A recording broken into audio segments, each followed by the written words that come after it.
Sexta aula da ciência da religião. Hoje analisaremos, através da Bíblia Sagrada, a Igreja de Jesus Cristo dos Santos dos Últimos Dias, popularmente conhecida como os Mormons. Sua catedral fica no estado de Utah. Joseph Smith Jr.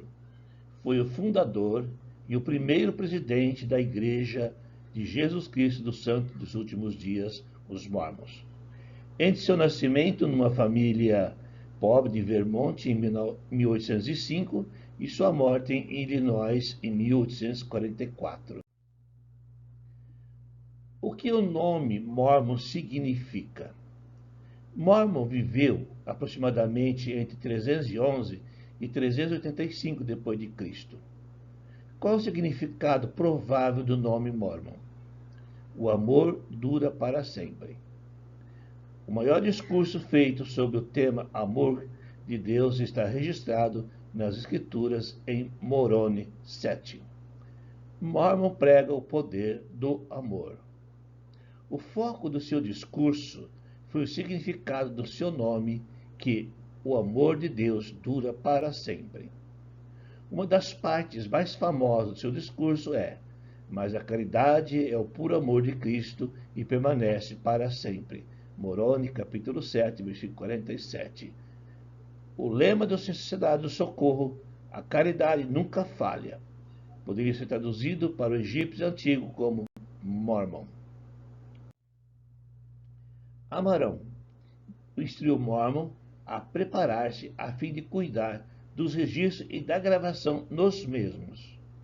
Amarão viveu aproximadamente em 311 a 385 d.C. e é um personagem do livro de Mormon, dissidente nefita da terra de Zaraenda. Foi um profeta nefita, general militar e mantenedor de registros. Amarão viveu em uma época onde o povo lamanita e nefita eram muito iníquo. Amarão é citado no livro de 3º Nefe, onde ele deu continuidade aos registros do povo de sua cidade após a morte de seu irmão Amós.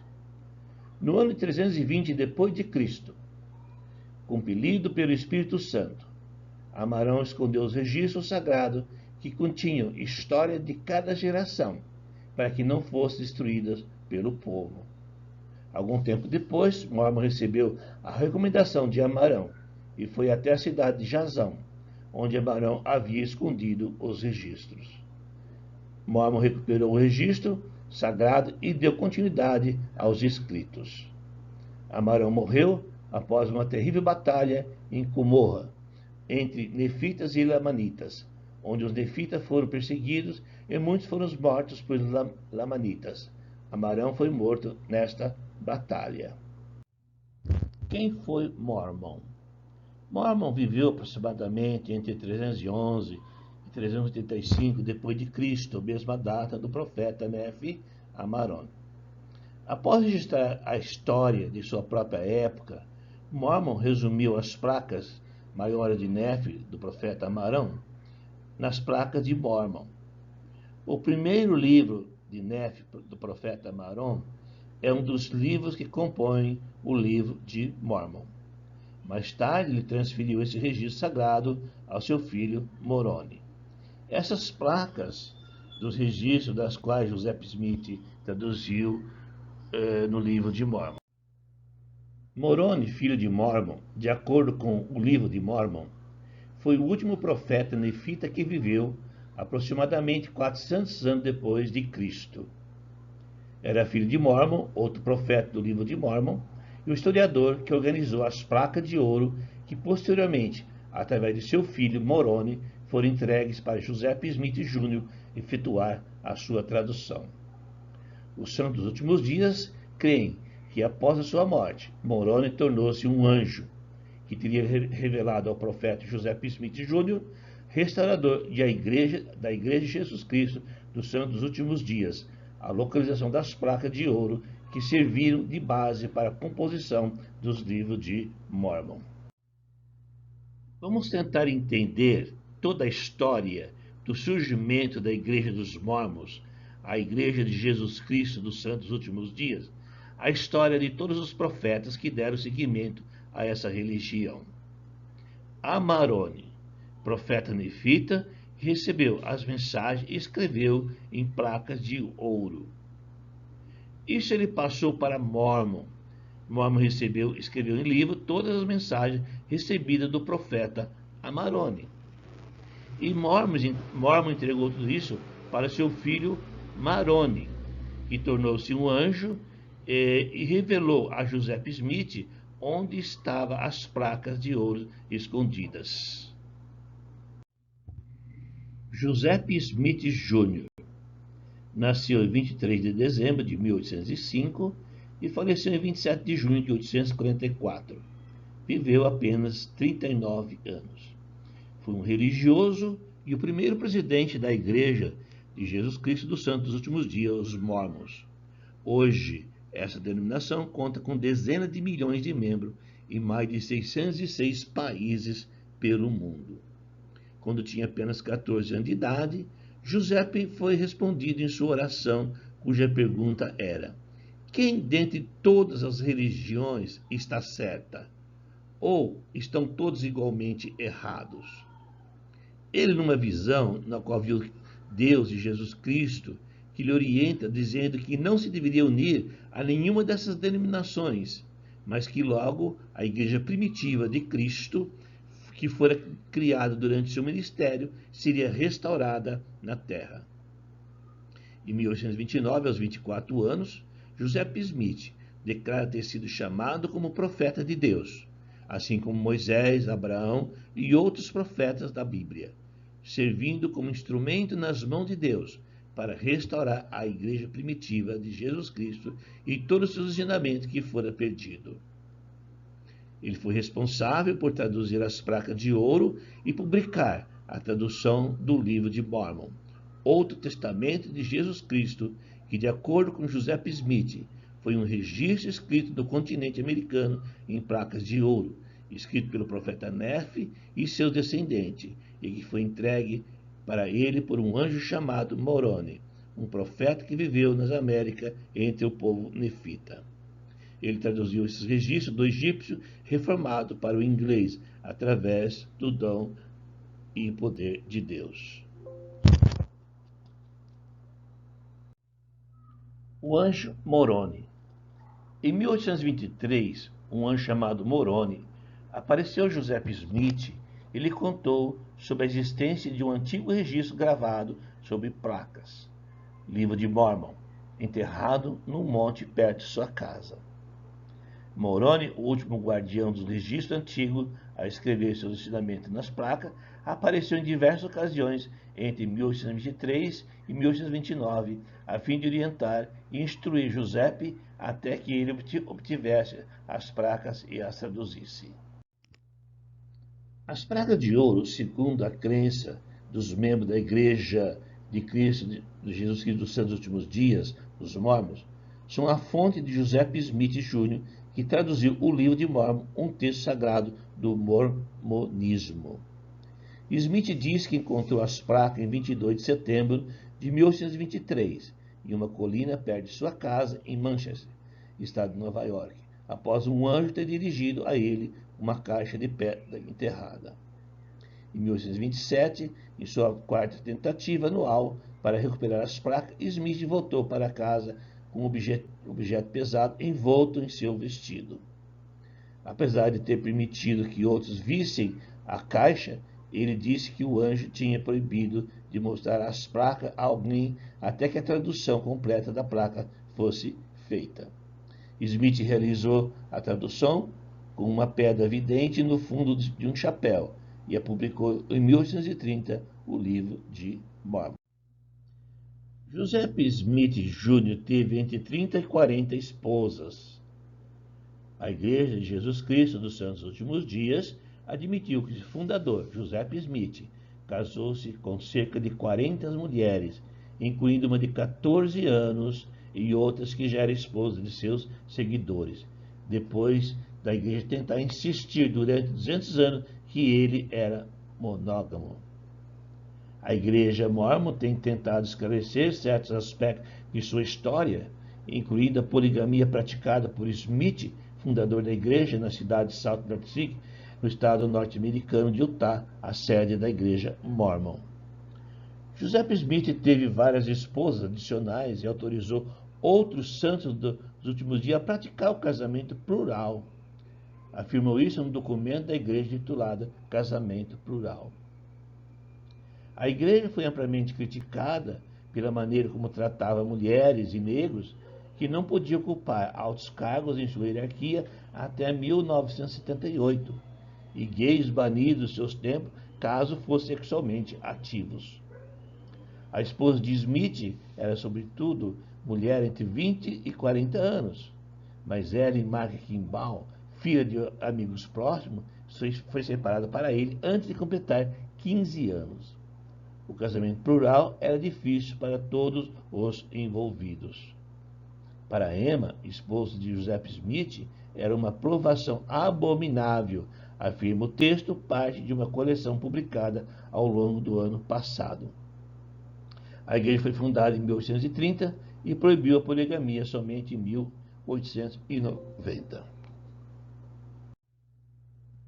Linchamento e morte de Joseph Smith Jr. A morte de Joseph Smith Jr. em 27 de junho de 1844 marcou a história para os santos dos últimos dias, onde Smith foi o restaurador e líder. Quando Smith foi atacado e morto por uma multidão, ele ocupava o cargo de prefeito de Nauvoo, Illinois, e era candidato a presidente dos Estados Unidos. Entre 1830 até 1854, Joseph Smith e os membros da igreja foram muito perseguidos, pois a igreja crescia muito rápido e os religiosos mais influentes da época estavam atemorizados e endureceram os seus corações. Os membros estavam apenas pregando o evangelho de Jesus Cristo. Porém, a perseguição foi tão grande que eles foram forçados a se mudar para Kirtland e posteriormente para Nauvoo. Ele foi assassinado como mártir em 27 de junho de 1854, juntamente com seu irmão Hiram, quando uma turba de homens anti-mormon invadiram a cadeia de Cartagem, onde ele se encontrava preso. Por que os mormons se chamam elders? Significado de elder, presbítero ou ancião. É um ofício, autoridade eclesiástica vigente na Igreja de Jesus Cristo dos Santos dos Últimos Dias, os mormons. Os missionários são pessoas comuns, como você e eu. Antes de saírem para a missão, eles eram estudantes, funcionários, atletas, loucos por livro, músicos, etc. Depois de seu serviço de 2 anos para a seita, eles voltarão para casa para terminar a faculdade, trabalhar, namorar, casar e ter uma vida totalmente normal. Eles vêm de todas as partes do mundo. É comum um missionário servir em um país de idioma diferente do seu idioma. Os missionários servem quando jovens, adultos ou aposentados, como solteiros ou casais. Seja qual for a idade deles, sua motivação é sincera. Eles deixam seu lar e sua família por até 2 anos para fazer o que Jesus ensinou a seus apóstolos, ir por todo o mundo e pregar o Evangelho a toda criatura. As doutrinas que os mormons acreditam ser a vontade de Deus. Batismo pelos mortos. O batismo para os mortos, batismo vicário ou batismo a favor dos mortos, é uma prática religiosa da Igreja de Jesus Cristo dos Santos dos Últimos Dias, os mormons, em que uma pessoa viva é batizada em lugar e a favor de uma pessoa falecida. De acordo com a doutrina da Igreja, uma alma que partiu e que vive agora pós-mortalidade é completamente livre de aceitar ou rejeitar o batismo desse tipo. A oferta é dada de livre vontade. A aceitação da mesma terá de ser feita também de livre vontade. A ordenança não força as pessoas falecidas a tornar-se membro da Igreja de Jesus Cristo dos Santos dos Últimos Dias, os mormons. Nem a Igreja lista pessoas falecidas com seus membros. A doutrina do batismo pelos mortos é mencionada no Novo Testamento, 1 Coríntios 15, 29. O apóstolo Paulo condena essa prática. Mas o alicerce da doutrina provém de revelação moderna por meio de Joseph Smith Jr. Ao atuar como procurador ou procuradora por alguém já falecido, frequentemente um de seus antepassados, membro da igreja, pode ser batizado em favor de pessoas falecidas. Na crença dos santos últimos dias, a pessoa falecida ainda tem o direito de fazer escolhas na vida futura, e a aceitação da ordenança do batismo abre o caminho para o progresso contínuo. O batismo pelos mortos é realizado somente nos templos.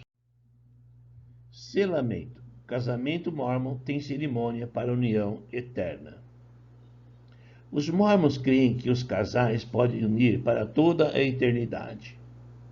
Os valores da família estão entre os principais ensinamentos para os mórmons e o casamento possui grande importância. Os casais podem se unir em uma celebração na igreja local ou direto no cartório. Todas as pessoas podem entrar, podem participar, é uma cerimônia normal, como as pessoas já estão acostumadas. Os noivos fazem juramento e prometem um ao outro que serão fiéis na saúde e na doença, na alegria e na tristeza. O selamento. Em seguida, é possível realizar o selamento, que tem o objetivo de selar essa união por toda a eternidade. Para realizá-la, é preciso fazer parte da igreja mórmon há pelo menos um ano e ir a um dos 6 templos mórmon localizados no Brasil: Campinas, Curitiba, Manaus, Porto Alegre, Recife e São Paulo. Durante a celebração, roupas brancas simples são a vestimenta exigida. Segundo a religião dos mórmons, a união de duas pessoas é sagrada e eterna. Mesmo após a morte, as almas estarão entrelaçadas. O que a Bíblia diz sobre profetas modernos, acréscimo das Escrituras, batismos para os mortos, templos sagrados, casamento na eternidade? O que a Bíblia diz sobre isto?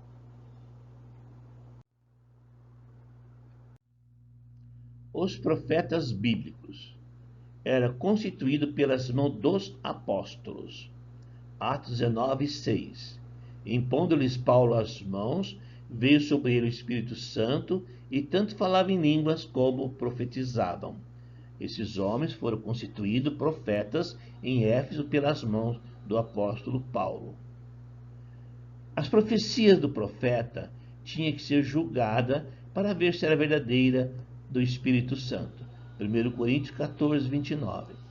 Tratando de profetas, fala apenas 2 ou 3 e outros julguem. Então tudo que o profeta falava tinha que ser julgado para ver se era certo, para ver se veio realmente do Espírito Santo ou do mal. Então os profetas eram instituídos pelas mãos dos apóstolos, e quando eles falavam, a mensagem tinha que ser realmente provada se era verdade ou não. Os dons eram dados pelas mãos dos apóstolos, segundo Timóteo 1,6. Por essa razão, pois, te admoesto que revive o dom de Deus que é em ti pela imposição das minhas mãos. Timóteo era um profeta, e ele recebeu, então, este poder das mãos do apóstolo Paulo. Essa era a forma de instituir um profeta. Cada pessoa, por vontade do Espírito Santo, tinha apenas um dom. 1 Coríntios 12, 11. Mas um só é o mesmo Espírito, realiza todas essas coisas, distribuindo como lhe apraz a cada um individualmente. Então a pessoa só tinha um dom e não podia fazer tudo na igreja, como assim na igreja dos mórmons. Com a morte dos apóstolos, cessou a transmissão dos dons, que somente os apóstolos podiam fazer essa transmissão, e com a morte dele, cessou a transmissão. Os dons foram necessários no princípio porque a igreja não tinha Bíblia por escrito. A igreja iniciou em meados do ano 33 e somente a partir do ano 50 que passou a ser escrito. Então a igreja não tinha nada por escrito. Então ela precisava de profeta, mas o profeta ele era instituído somente pela mão dos apóstolos. E quando ele falava, tinha que ser julgado para ver se era verdade ou não. Hoje temos a Bíblia completa em nossas mãos e não precisamos de profeta ou revelações modernas de maneira alguma, porque a Bíblia é completamente a verdade. Condenação ao acréscimo das Escrituras. Será acrescentados flagelos. Apocalipse 22, 18. Eu, a todo que ouve as palavras da profecia deste livro, testifico. Se alguém lhe fizer qualquer acréscimo, Deus acrescentará os flagelos escritos neste livro. Então o livro de Deus foi escrito e não precisa de outros livros. Outros livros trarão somente flagelos, sofrimento e inferno. Será tirada a salvação, 22, 19. Se alguém tirar qualquer coisa das palavras do livro das profecias, Deus tirará a sua parte da árvore da vida, da cidade santa e das coisas que se acham escritas neste livro. Tirar qualquer coisa do livro sagrado de Deus que foi escrito, foi selado, perde a salvação. Você pode imaginar a Bíblia debaixo do braço, a Bíblia aberta em casa, e se não observar exatamente, perde a salvação. Não tem Deus quem não obedecer exatamente como a palavra está escrita. Em 2 João, capítulo 1, do 9 ao 10. Todo aquele que ultrapassa a doutrina de Cristo, todo aquele que vai além daquilo que está escrito, e nela não persevera, não tem Deus. É o que a Bíblia diz, não é a escola da Bíblia que está dizendo isso. Não tem Deus a pessoa que ultrapassa aquilo que está escrito. José Smith, profeta Maroni, profeta Mormon, tudo ultrapassaram aquilo que está escrito. E a Bíblia diz, não tem Deus. Então quem permanece na doutrina, quem obedece à doutrina, esse tem tanto pai como filho. Se alguém vem ter convosco e não traz essa doutrina, não recebais em casa e nem lhe dei boas-vindas, porque não é de Deus. Sério, muito sério isto. Maldição para aquele que prega outro evangelho. Gálatas 1 e 8. Mas ainda que nós, ou mesmo um anjo vindo do céu, vos prega evangelho que vai além que temos pregado, seja anátema. Maldição para todo aquele que pregar um evangelho que não é o evangelho de Deus. Por essa razão, não podemos ter profetas modernos, para não fazer acréscimo à palavra de Deus e ser condenado no inferno. O batismo bíblico, o batismo deixado por Jesus aos apóstolos e na sua palavra para a nossa orientação. O batismo bíblico é para quem crê em Jesus Cristo que esteja vivo. Marcos 16, 16. Quem crê e for batizado será salvo.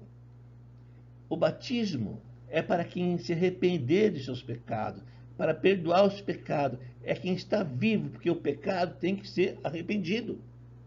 Atos 2,38.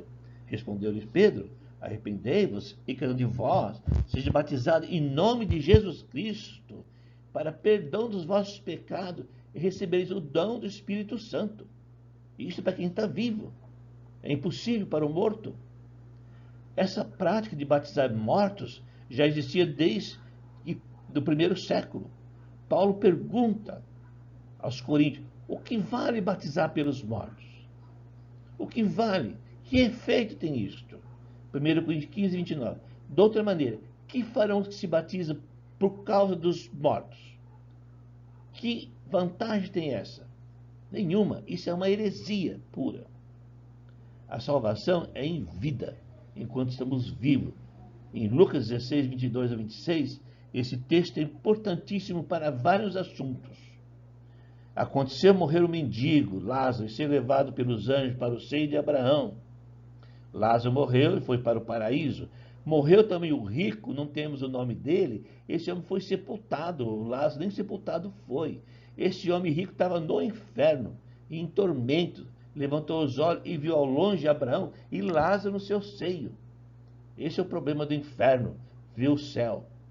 Então, clamando, disse, Pai Abraão, tenha misericórdia de mim e manda a Lázaro que mora em água a ponta do dedo e me refresque a língua, porque estou atormentado nesta chama.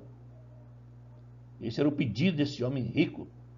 Disse, porém, Abraão: Filho, filho, lembra que recebeste os teus bens em tua vida. Lembra em tua vida, você recebeu tudo, só que você não deu valor à palavra de Deus. E Lázaro igualmente recebeu os males. Agora, porém, aqui ele está consolado, em descanso, e tu em tormentos, em sofrimento. Olha, e além de tudo, está posto um grande abismo entre nós e vós, de sorte que não pode passar daqui para vós outros, e nem nós passar, vocês passar para nós. É impossível essa mudança, porque isso foi traçado em vida. Então foi dito aquele homem rico: lembra dos dias de tua vida? Você teve oportunidade lá, quando você estava vivo, e você não deu valor a isto. Então a salvação é em vida.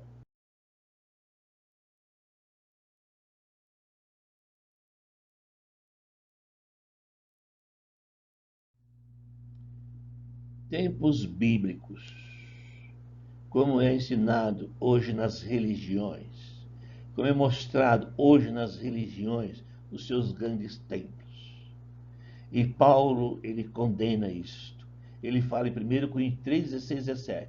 Não sabeis que sois o templo de Deus, a morada de Deus, que o Espírito de Deus habita em vós?